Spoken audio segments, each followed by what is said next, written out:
convidamos os irmãos a abrirem suas Bíblias na primeira carta que Paulo escreveu a Timóteo, capítulo 4.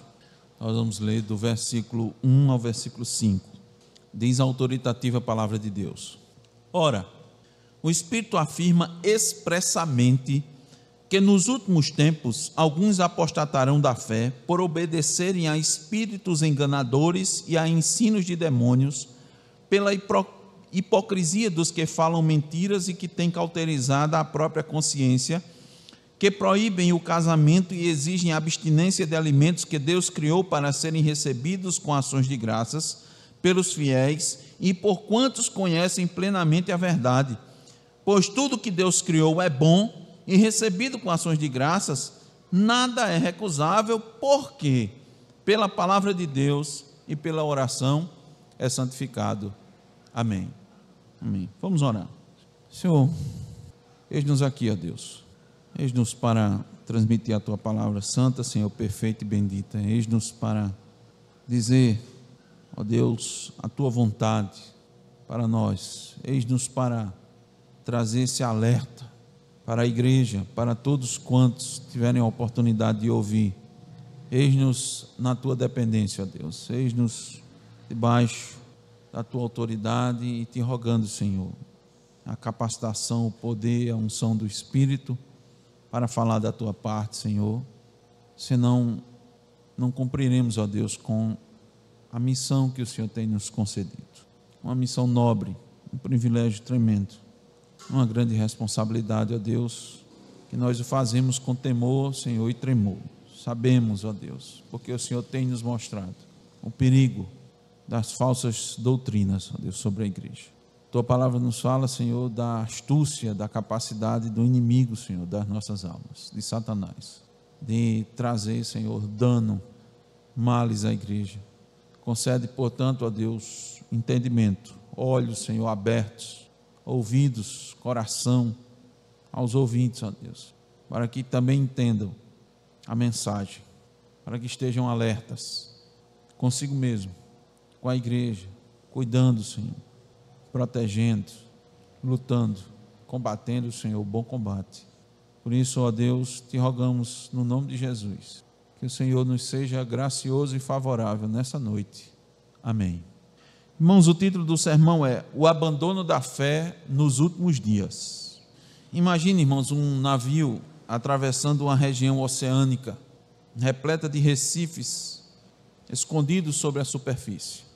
Nesse navio nós temos um capitão, e o capitão, ele é um homem experiente, ele possui mapas precisos da rota que foi traçada, ele tem noção desses perigos, mas os tripulantes, eles não estão tão apercebidos dessa situação, quer por descuido ou por inexperiência, talvez nunca tivessem passado por regiões perigosas e traiçoeiras como essa, ou mesmo pela autoconfiança, por confiarem na sua própria visão, em suas próprias impressões, mais do que nos instrumentos de navegação.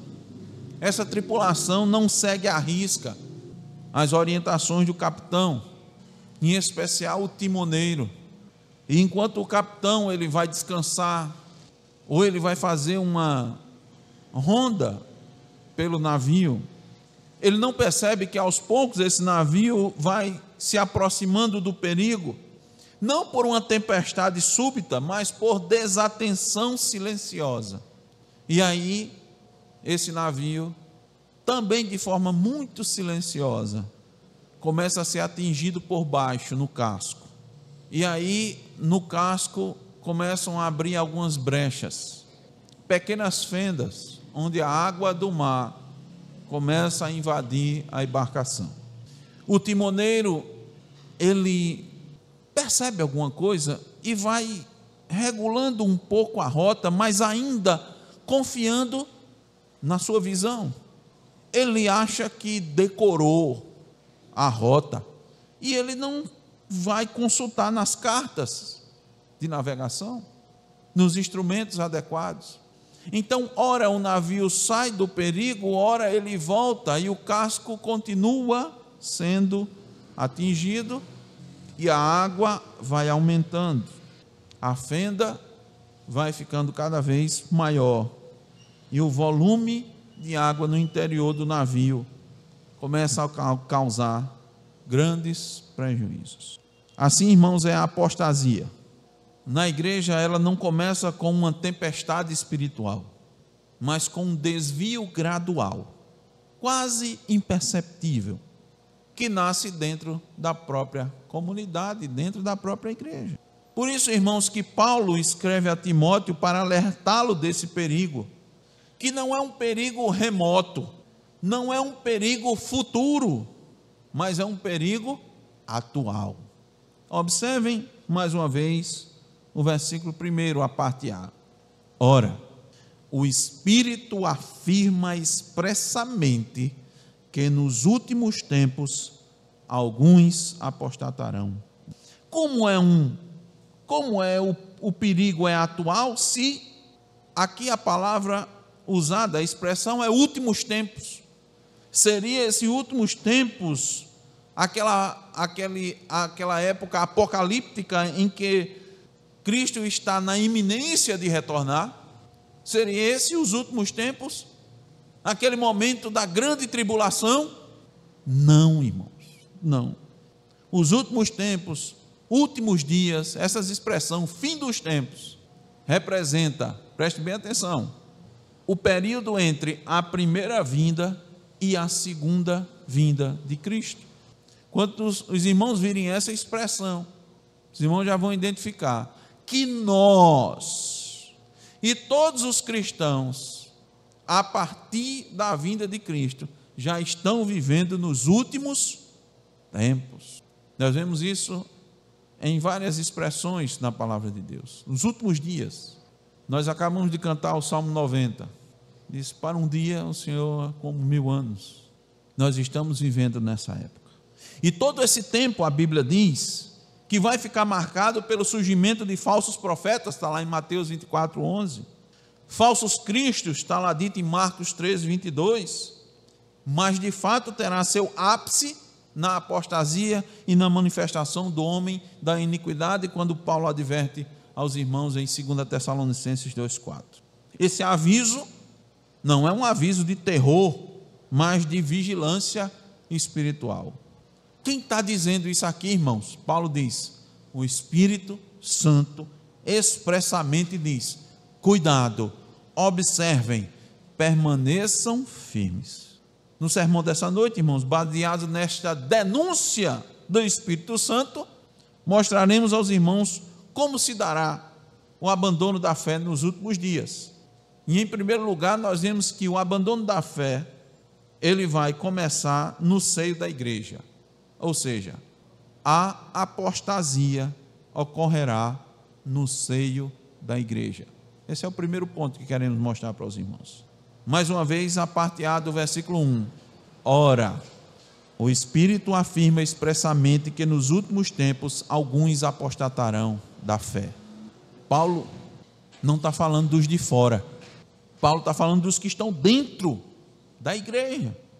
Apostasia, irmãos, é abandono daquilo que um dia as pessoas professaram, o abandono da fé que um dia as pessoas professaram. E precisamos entender que este fato não é uma possibilidade, mas é uma certeza. E o Espírito diz de modo direto, explícito, sem rodeios, para que a igreja compreenda a seriedade dessa questão. E eu quero que os irmãos acompanhem uma cronologia que ela é muito importante.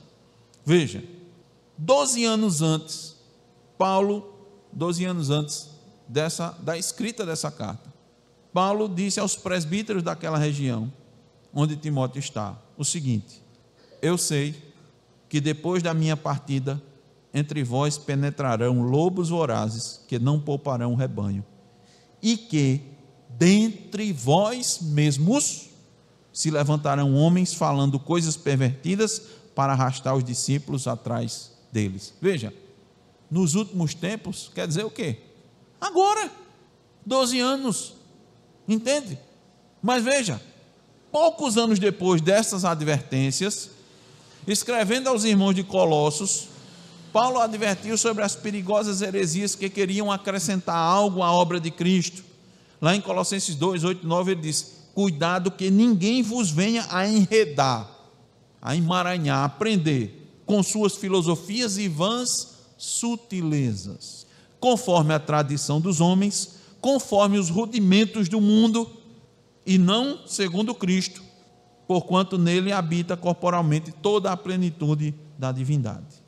Veja, e agora, irmãos, escrevendo a Timóteo, diz que o erro já está dando seus primeiros passos. Então, meus irmãos, preste bem atenção. A igreja tem que ficar preparada. Por quê? Porque alguns dentro da própria igreja vão apostatar. Pessoas próximas a nós, nossos irmãos e irmãs que professaram a fé conosco, quem sabe até que foram batizados junto conosco, que choraram conosco, que andaram conosco, que evangelizaram conosco, que contribuíram, que cooperaram, vão negar o que creram durante todo esse tempo. Para a gente não pensar que é alguém só de fora. A gente só imagina essas coisas vindo de fora para dentro, mas o alerta é de dentro. Imagine um soldado que marcha com o exército, usa uniforme, recebe treinamento, mas na hora da batalha abandona a linha. Não porque o inimigo forçou, mas porque o coração dele já estava comprometido com outra causa. Só Deus, irmãos, sonda os corações, a motivação e o intuito das pessoas estarem na igreja. Então a apostasia surge não no mundo, mas entre os que pareciam marchar conosco no mesmo propósito, mas verdadeiramente não comungavam ou não comungam da mesma fé. Isso significa que pode chegar a hora de termos que cortar na carne, identificar o problema e excomungar aqueles que estão manifestando crença diferente. E Paulo deixou isso muito claro a Timóteo. Nós vimos isso. Volte aí na sua Bíblia, pouquinho só, para o capítulo 1 de 1 Timóteo. Olha os versículos, a partir do versículo 18. É dito assim: este é o dever que te encarrego, ó filho Timóteo, segundo as profecias de que antecipadamente foste objeto. Combate, firmado nelas, o bom combate, mantendo fé e boa consciência, porquanto alguns, tendo rejeitado a boa consciência, vieram a naufragar na fé, e dentre esses se contam Himeneu e Alexandre, os quais entreguei a Satanás. Irmãos, a expressão entregar a Satanás é excomunhão, é considerar gentil e publicano, é expulsar, é retirar do rol de membros da igreja, para serem castigados a fim de não mais blasfemarem. Meus irmãos, membros da igreja podem professar a fé, mas não a possuir. Igrejas saudáveis não estão imunes a falsas doutrinas. Na verdade, elas são o alvo principal de Satanás. Por isso precisam de vigilância, ensino constante e discernimento bíblico. Por isso que o abandono da fé nos últimos dias primeiro ocorrerá no seio da igreja. Em segundo lugar, isso daqui é extremamente importante também, irmãos, entendermos. Em segundo lugar, sua origem é demoníaca. Sua origem é espiritual e demoníaca. Olha a parte B do versículo 1. Por obedecerem a espíritos enganadores e a ensinos de demônios. O que significa? Que o abandono da fé não é um mero erro humano, é operação maligna. Satanás, irmão, não seduz com imagens grotescas, com algo ridículo, com algo chamativo, mas com ideias plausíveis, aparentemente piedosas. Uma maçã brilhante por fora pode estar podre por dentro. O engano espiritual funciona assim, revestido de beleza, religiosidade ou profundidade, mas com conteúdo venenoso. Pense comigo, irmãos. Pare, pense agora, reflita. De onde surgem tantas doutrinas, tantos ensinos complexos e até religiões inteiras com grande aparência de santidade? Nós sabemos que tem. Nós sabemos que existem. De onde vêm essas coisas? Como essas pessoas, como esses fundadores de seitas, teólogos inteligentíssimos, conseguem elaborar toda uma teologia que possui sua própria lógica e lhes permite ensinar com uma conexão, usando a Bíblia. Como eles conseguem fazer isso? São ensinos de demônios. A origem é demoníaca. Há uma seita, irmãos, que traduziu a Bíblia inteira só para se adequar à sua linha de pensamento. Foi ajustando as palavras, as frases, de maneira a ficar coerente com suas ideias e enganar seus discípulos. Quem está por trás, irmãos, das heresias são os espíritos enganadores, os demônios. É isso que diz aqui a Escritura. Por isso que heresia, falso ensino, não pode ser encarado como um mero desvio ou erro teológico. Não pode. Satanás quer que você pense assim: isso é só um probleminha. Uns interpretam de um jeito, outros interpretam de outro. Ele quer que seja assim, porque aí você vai estar concordando com o erro e não vai denunciar o erro, e ele vai fazer um estrago enorme com a igreja, como a fenda no casco do navio. Eu pergunto, o que ocorre quando a gente trata uma doença grave como um mero resfriado? O que é que ocorre? Inclusive hoje pela manhã nós tivemos um exemplo, identificamos uma criancinha que ela está em estado febril, e a mãe disse: eu vou ficar observando. Sim, está corretíssimo. Mas quando você logo diagnostica: não, isso aqui é tranquilo, eu já estou acostumado, isso aqui é uma febrezinha que vai passar, eu não vou nem ficar colocando o termômetro, eu não vou nem ficar olhando, eu já sei, vai dar tudo certo. E essa febre poderia estar sendo um sinal de um problema muito grave, mas não foi tomada providências. Você diz: o sistema imunológico vai dar conta tranquilamente, mas quando na verdade o problema é para fazer uma cirurgia. O que vai acontecer com esse paciente? O que vai acontecer com essa pessoa? Ela vai morrer, porque quando descobrir vai ser tarde demais. Muito provavelmente acontece isso. Irmãos, eu sei que as doutrinas falsas não se espalham por meio de demônios, mas sim por meio de pessoas. Mas quem elabora essas falsas doutrinas, Paulo diz, são os demônios. Os falsos mestres são inspirados por demônios. Veja, assim como os apóstolos eram movidos pelo Espírito Santo, não era? A palavra de Deus nos diz. Esses falsos mestres são movidos, inspirados por demônios. Eles estão a serviço de Satanás. Satanás vai trabalhando na mente deles e eles vão criando essas doutrinas, vão ensinando. Não seja inocente, irmãos. Satanás tem seus próprios ministros e suas próprias doutrinas, disse um famoso pregador, porque a palavra de Deus descreve o diabo não só como tentador, atraindo pessoas para o pecado, mas também como enganador, seduzindo as pessoas para o erro. Por isso que João diz, na sua primeira epístola, 1 de João 4, versículo 1, ele diz: amados, não deis crédito a qualquer espírito, antes provai os espíritos se procedem de Deus, julgue, porque muitos falsos profetas têm saído pelo mundo afora. E o versículo 6, nós somos de Deus, aquele que conhece a Deus nos ouve. Quem é que conhece a Deus? É quem conhece a verdade. A igreja é coluna e baluarte da verdade. Aquele que conhece a Deus nos ouve. Aquele que não é da parte de Deus não nos ouve. Nisto conhecemos o espírito da verdade e o espírito do erro. Quando você ouve algum ensino, alguma pregação, você julga, analisa, vê se está em conformidade com a verdade, a começar com o pastor da sua igreja, a começar com esse pastor. Você tem que verificar se aquilo que ele está pregando é a verdade, porque as heresias e os ensinos surgem de onde? De dentro das igrejas fiéis, quanto mais as infiéis, né? Não precisa nem falar nada. Por isso, irmãos, a igreja deve reconhecer a realidade desse conflito, verdades vindas do Espírito e mentiras vindas dos demônios. Doutrinas antibíblicas não são apenas opinião diferente. Doutrinas antibíblicas são armas do inimigo contra a igreja, para destruir a fé. Escute, meu irmão, discernimento doutrinário é proteção espiritual, não é arrogância.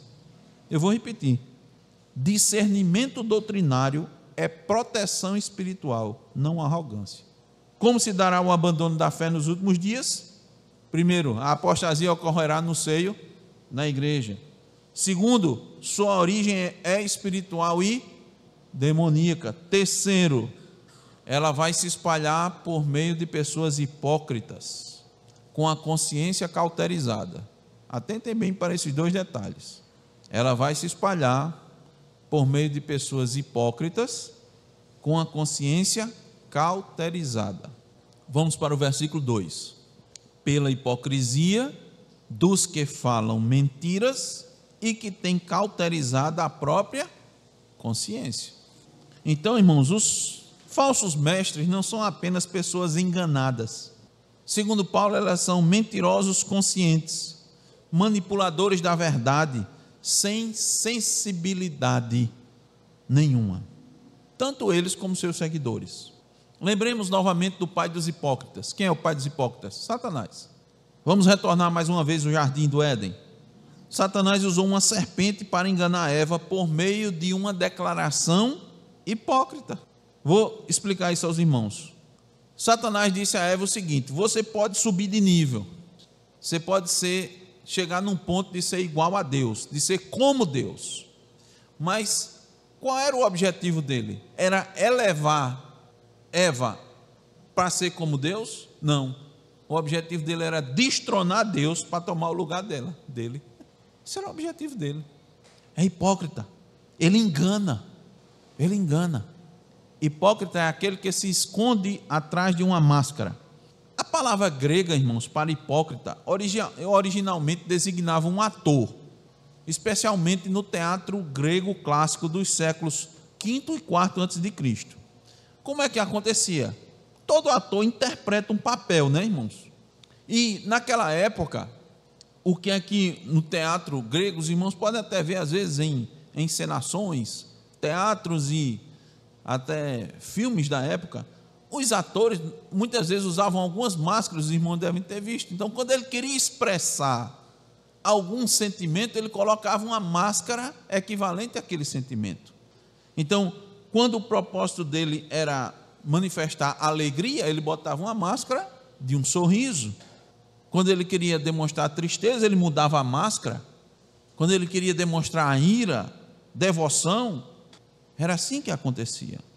Assim como os atores mostravam uma emoção na máscara, que não era a deles, porque eles eram atores, os falsos mestres parecem piedosos, falam com aparência de zelo, vestem máscaras espirituais, simulam santidade. Nós vamos ver, os irmãos, o ascetismo e as restrições religiosas, mas interiormente são mentirosos.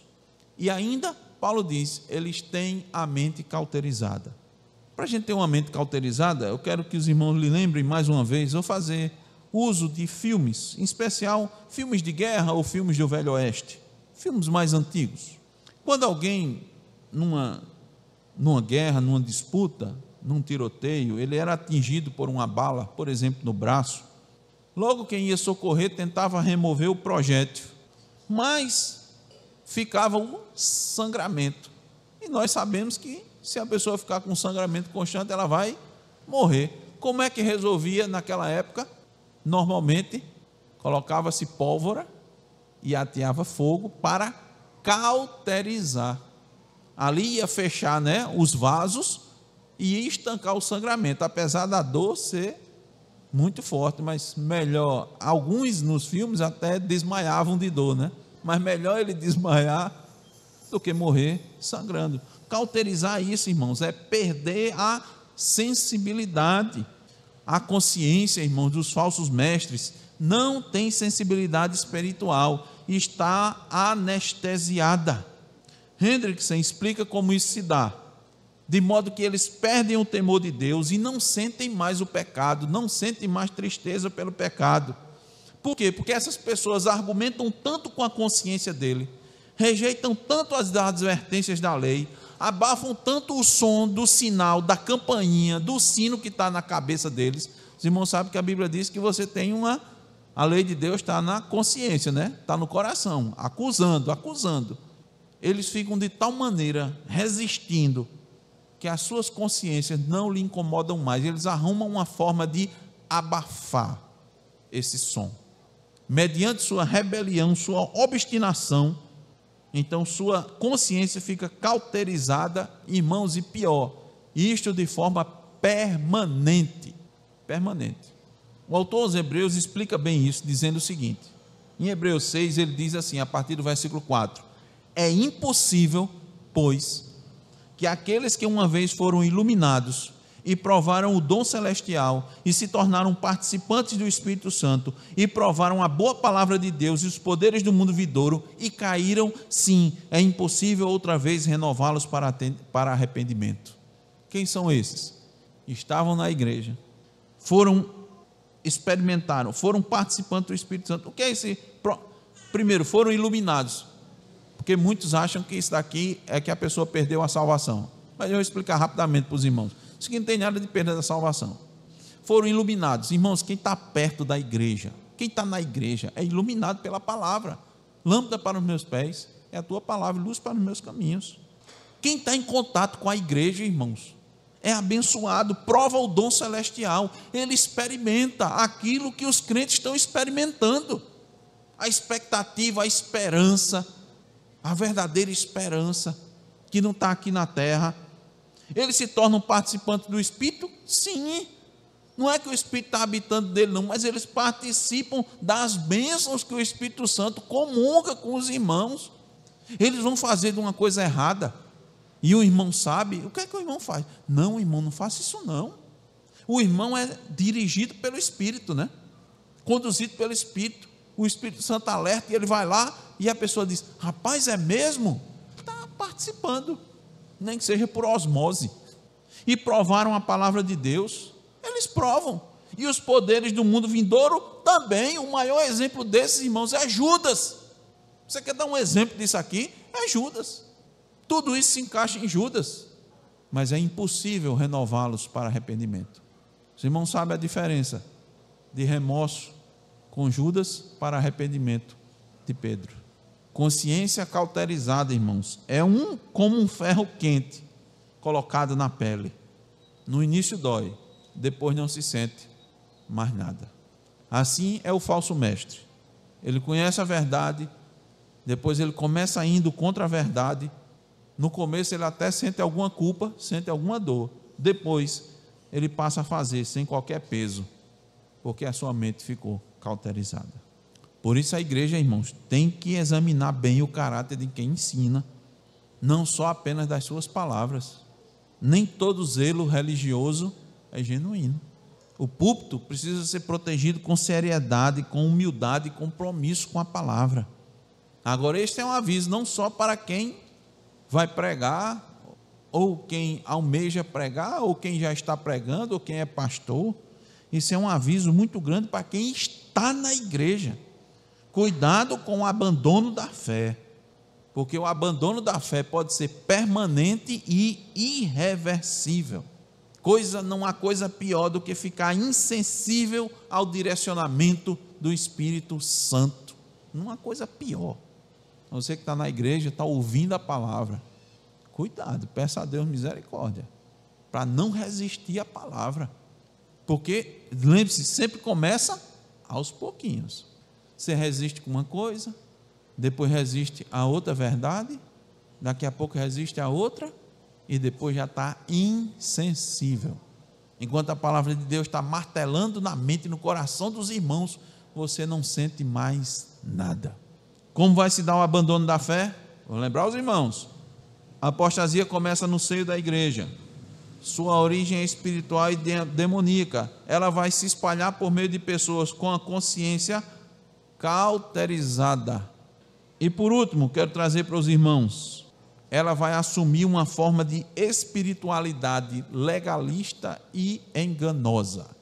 Vai assumir uma forma de espiritualidade legalista e enganosa. Versículo 3: que proíbem o casamento e exigem abstinência de alimentos. Só até aí. Aqui, irmãos, está um ponto decisivo. Esta apostasia especificamente não virá com libertinagem explícita, mas com falsas expressões de santidade. O que é isso? O ascetismo, o legalismo, os rituais. E eu vou tentar mostrar para os irmãos que isso está presente nas igrejas nos dias de hoje. O que é que acontece? Esses daqui rejeitavam coisas que Deus criou, como o casamento e os alimentos, dizendo o seguinte: olhe, as coisas que nós estamos ensinando são mais santas. A ideia, irmãos, é a santidade. Preste atenção, o que Satanás faz? Olha o ensino de Satanás. Ele desvia você com um pretexto de santidade, de piedade, de mais espiritualidade. Só que o que é que ele está fazendo? Indo contrário àquilo que Deus ensinou, àquilo que Deus deixou, àquilo que Deus criou, àquilo que Deus instituiu. Aqui, irmãos, temos os traços fortes do gnosticismo. Aqui é o proto-gnosticismo, o início do gnosticismo. E ele vai ficar muito mais forte, vou citar para os irmãos lá na frente, rapidamente, como ele fica forte nos séculos 2 e 3. O que é que o gnosticismo diz? Tudo que é físico ou sensual contamina. É preciso renunciar às comodidades da vida com vistas a atingir a perfeição. A felicidade verdadeira vai vir dessa forma, e a santidade vai vir também. Você renuncia às comodidades da vida, você vai em busca de um conhecimento superior, e esse conhecimento eles elevam a uma posição maior do que a fé. O que é que eles dizem? O bom Deus não poderia ter criado esse mundo material, porque a matéria é a sede do mal. Você vai ver, olha, onde acontece o pecado? É na matéria, é na carne, né? Presta atenção. Então a carne, o material, é a sede do mal. Não foi o bom Deus que criou isso, foi Jeová do Antigo Testamento. O demiurgo, ele chama de demiurgo, quem criou o mundo e o corpo e a matéria. Esses são nossos inimigos e devem ser derrotados. Veja que muita gente tem parte desse entendimento quando sempre acha que o Deus do Antigo Testamento é o ruim e o Deus do bom, do Novo Testamento é o bom, né? Presta atenção, por isso que eles têm muito traço, muita coisa. Muitos dizem, não, o Antigo Testamento era da antiga dispensação, a gente não está mais aqui. Nós estamos da página de Mateus para frente. Parece interessante, né? Não estamos mais debaixo da lei, sim da graça. Olha, vai os ensinamentos aí, ó, vai distorcendo. Se você não tiver segurança, confiança, você começa a acreditar que o que tem no Antigo Testamento é ruim, é mal, Deus era muito exigente, era a época da lei, isso não serve mais para a gente. E aí, os ensinos, os princípios do Antigo Testamento vão todos embora. Não vai mais se pregar no Antigo Testamento, né? Só vai se pregar no Novo Testamento. E aí você não faz aquilo que Paulo disse àqueles irmãos: nunca deixei de vos pregar todo o desígnio de Deus, pregar toda a Escritura. Então, a matéria é má. Para conhecimento, irmãos, e eu quero lembrar, eu sei que os irmãos vão lembrar de uma coisa importante, é que há duas linhas trilhadas pelos gnósticos. Uma é: afaste-se da carne. Essa primeira linha aqui que Paulo está dizendo são os gnósticos ascetas, que Paulo está falando aqui em 1 Timóteo. Mas tinha também os gnósticos que eram da seguinte linha: vença a carne entregando-se a ela. Esses são os gnósticos antinomianos, que eles não creem na lei, ou são os gnósticos licenciosos, combatidos por João, por Pedro e Judas. Lembra os irmãos que nós expomos as duas cartas de Pedro e Judas, e ele fala desses gnósticos que caíam na sua própria concupiscência, que alimentavam a carne. Também havia essa linha. Já que a carne é mal, tudo que acontece na carne não tem problema. O problema é você cuidar do seu espírito. Na carne, a carne é má. Então o que acontece, os exageros da carne, isso aqui é mal, isso aqui não conta. Agora você tem que preservar o seu espírito. Isso é outra linha. De onde vem esses ensinos, irmãos, essas concepções? De demônio. Mas não pense não, muitos seguiram. Por isso que eu afirmo aos irmãos que o espírito do gnosticismo continua presente nos nossos dias, dentro das igrejas. Olhe, sempre que o Antigo Testamento não é encarado com seriedade como ele é, isso é um traço do gnosticismo. Sempre que a razão humana é exaltada acima da fé, isso é um traço do gnosticismo. Sempre que se rejeite que o pecado é rebelião contra Deus, isso é uma fala do gnosticismo. Sempre que se anuncia a capacidade do homem de conseguir se salvar, negando Cristo como único e perfeito Salvador, isso é um traço do gnosticismo. Mais uma vez, versículo 3, olha o que é que diz o versículo 3: que proíbem o casamento e exigem abstinência de alimentos que Deus criou para serem recebidos com ações de graças pelos fiéis e por quantos conhecem plenamente o quê? A verdade. A igreja é a coluna e baluarte da verdade. Quem sustenta a igreja, irmãos? A verdade da palavra, o evangelho fiel, é isso que sustenta, é isso que mantém a igreja. Senão, invariavelmente, o que é que vai acontecer? Vai adentrar nela ensinos de demônios. Observe, o gnosticismo rejeita as ordenanças de Deus, mesmo que aparente uma busca de santidade e de conhecimento superior. Por que ela rejeita as ordenanças de Deus? Porque ela está proibindo o que Deus aprova. Rejeita o casamento. Quem criou o casamento, irmãos? Foi Deus. Quem instituiu, quem criou, quem disse que era bom. Não é bom que o homem esteja só. O casamento nos é dado, nós já sabemos, para dar uma sucessão legítima à humanidade, né? Para evitar a impureza, para o auxílio mútuo. Por que Satanás nos dias de hoje, veja, no gnosticismo ele atacava o casamento, e nos dias de hoje ataca o casamento e a família? Não, continua atacando por outras frentes, de outro jeito, de outra maneira. Só pode ser ensino de demônio isso, irmãos, porque tenta desmanchar uma ordem que Deus deu, uma ordenança que Deus deixou, aquilo que é bom, proibindo aquilo que Deus aprova. Essa exigência celibatária aí de sacerdotes é ensino de quê? Por quê? Está proibindo o casamento. Quais são um dos requisitos das qualificações para o presbítero? É marido de uma só. Aí ele está dizendo, não pode. Estão privando as pessoas de algo que Deus as concedeu. Estão dizendo que é ruim aquilo que Deus disse que era bom. Quem é que procura desmanchar, irmãos, as coisas de Deus? Satanás. Dizer que não é bom aquilo que é bom, e dizendo que é ruim, que é bom aquilo que é ruim, é Satanás. Stott diz que o casamento e a alimentação se relacionam como os dois apetites básicos do corpo humano, né? É básico, irmãos, o sexo e a fome. São também naturais. É claro que são passíveis de abuso, claro que são. Mas, irmãos, olha, preste atenção. Quem conhece a verdade participa do casamento. Quem conhece a verdade desfruta dos alimentos. De que forma?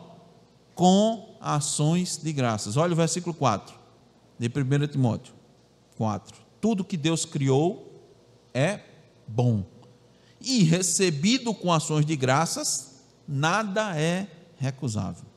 Nós não podemos dizer que é ruim aquilo que Deus disse que é bom. Nós não podemos dizer, eu tenho algo melhor do que isso que Deus deixou. É isso que o de nós está dizendo. Alguns dizem assim, não, mas tem algo melhor. Quem age assim quer ser mais sábio do que Deus. E o verso 4, irmãos, está em perfeita harmonia com o que o próprio apóstolo Paulo escreveu aos irmãos de Coríntios. Diz, portanto, quer comais, quer bebais ou façais outra coisa qualquer, fazei tudo para a glória de Deus. Um medicamento com a embalagem perfeita, com a embalagem bonita, bem diagramada, pode conter uma substância fatal se a composição estiver adulterada. Assim é o legalismo religioso. Parece piedoso, mas mata a fé. Irmãos, a espiritualidade verdadeira não acrescenta fardos que Deus não colocou. Proibir casamento é colocar um fardo. Proibir alimentos que Deus deixou é um fardo. Lembre-se que Deus deixou. Você não vai comer qualquer coisa, né? Nós estamos aprendendo sobre os mandamentos. Determinadas comidas matam. Você vai comer? Não, né? Mata. Escute bem. Legalismo e ascetismo nunca produzem santidade, apenas orgulho. Legalismo só produz orgulho. Está aí o exemplo dos fariseus. Graças te dou, ó Pai, que não sou como esse. A bondade da criação de Deus refuta a espiritualidade enganosa dos falsos. E a gente está falando de ascetismo. Deixa eu apenas trazer um pouco de forma mais clara o que é ascetismo. É um modo de viver, irmãos, daqueles que buscam se entregar a práticas espirituais, levar uma vida mais contemplativa, mais espiritual, mortificando os sentidos. Como é isso? Eu vou mortificar. A comida é boa, mas eu vou mortificar a comida. Vou comer muito pouco. Essas coisas o pessoal se agrada muito. É assim, tem muito sabor. Não vou comer não. Vou comer as coisas mais simples. Porque meu alvo é o espiritual. Eu não posso estar... Esse prazer, essa satisfação, eu não devo buscar. Eu devo buscar algo superior, espiritual. Então, se eu ficar com essa satisfação dessas coisas, eu não vou ser tão espiritual. Espiritual eu vou ser se eu me privar dessas coisas. Eu vou me privar do casamento. O casamento tem relações.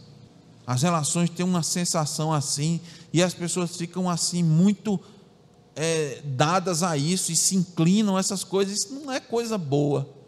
É um mal necessário. Precisa, né? Porque senão como é que a pessoa vai ter a humanidade? Mas eu, como estou buscando algo superior, eu não vou querer o casamento. Cuidado. Isso é ascetismo. Não desfrutar adequadamente daquilo que Deus deixou. Porque aqui, tanto anteriormente, na própria Escritura, como aqui o apóstolo Paulo deixa claro, até em comidas sacrificadas, ele diz: vá no mercado e não pergunte, nem pergunte. Se alguém disser, você, pela consciência do outro, não é pela comida em si, né? Porque pela oração é santificado. Essa concepção, irmão, começou aqui, Colossos, ali nessa região ali que Timóteo estava atuando, na região de Mileto, né? Começou incipiente, mas ficou forte, viu? Ficou forte. No século II, no século III, encontramos hereges, está aí como Marcião, Valentino, Basílide, Saturnino, Tarciano, Mani, de onde vem o maniqueísmo. Em quase todas essas pessoas, em quase todos os seguidores dessas pessoas, nós encontramos marcas muito semelhantes. Quais são? Ascetismo extremo, negação da bondade da criação, dualismo, o bem contra o mal, maniqueísmo, bem contra o mal, e a diminuição da pessoa e da obra de Cristo. Todos esses foram condenados, irmãos, como herege pela igreja. Mas onde começou essas ideias? Começou aqui, que Paulo já está denunciando. Versículo 5, para concluirmos. Porque pela palavra de Deus e pela oração é santificado. Paulo deixa claro, irmãos, com este versículo, que pela palavra de Deus e pela oração devemos santificar ou separar toda a nossa vida. Nós lemos lá em 1 Coríntios 10, 31, que para o cristão, até o comer e o beber precisam ter um motivo santo, que é glorificar a Deus. Ao recebermos tudo o que Deus criou com fé e com uma atitude de oração, somos capazes de aproveitar as dádivas que Deus nos deu com a consciência limpa e ainda assim glorificando o seu nome. Nós vemos aqui a base da prática de orar sempre antes das refeições. E os puritanos muitas vezes oravam antes e depois das refeições, agradecendo a Deus e santificando o alimento. E assim a Bíblia diz: todo o alimento será purificado. Atentem bem, irmãos, a apostasia é como uma deriva silenciosa. Um barco não desvia por uma única onda, mas por vários pequenos deslocamentos, quase imperceptíveis. Até quando percebe, já está muito distante da sua rota. Paulo escreve para que isso não aconteça conosco, porque a apostasia nasce dentro da igreja. Nós precisamos examinar a nossa fé à luz da palavra. Em que é que nós estamos crendo? O que é que eu estou acreditando? Em que ensino eu estou acreditando? Na verdade, que é o ensino dado pelo Espírito, ou na mentira, que é o ensino dado por demônios? Examine sua fé à luz da palavra. Busque discernimento e maturidade doutrinária. Agradeça a Deus pela bondade da criação, pelo casamento, pelos alimentos, pela Escritura que nos orienta. E não esqueça, a apostasia ocorre no seio da igreja. Sua origem é espiritual e demoníaca. Ela vai se espalhar por meio de pessoas hipócritas com a consciência cauterizada. E por fim, ela assume uma forma de espiritualidade legalista e enganosa. Fique certo que a verdade de Deus refuta toda falsa espiritualidade. Que o Senhor preserve nossa igreja do engano, fortaleça a nossa fé e nos mantenha firmes até o retorno de Cristo. Amém.